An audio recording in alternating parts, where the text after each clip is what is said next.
J'ai connu Joram Hiss tout à fait au début, lors d'un festival de film amazigh à Sidi Bel Abbès.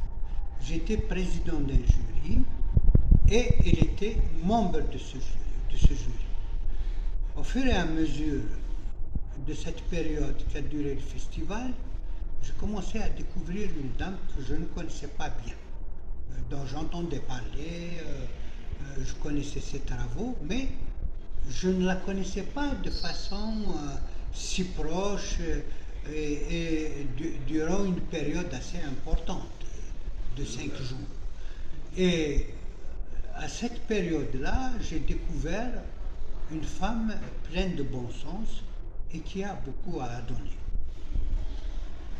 Par la suite, bien sûr, on s'est rencontrés à d'autres occasions, à Oran, à Naba, tout ça. Et chaque fois, le fait de se retrouver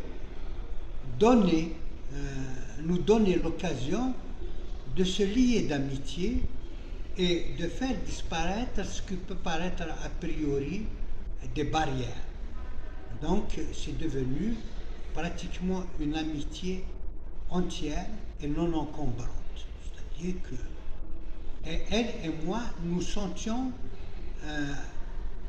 à l'aise à la fois dans les propos et dans les visions. Donc ça a été les premiers contacts et je dirais comment a commencé notre amitié. Par la suite, il m'est arrivé de me retrouver chez elle. Et il m'est arrivé d'inviter chez moi. Donc on s'est connus.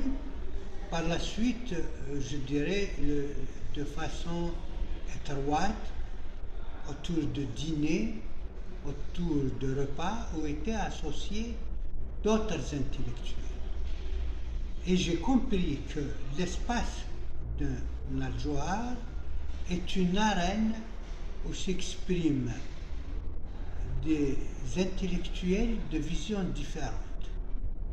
Il m'est arrivé de retrouver chez elle des dames comme Zoubida Mamria, qui écrit beaucoup, de retrouver Daniel Maouj, qui est poétesse et qui est kabyle-corse.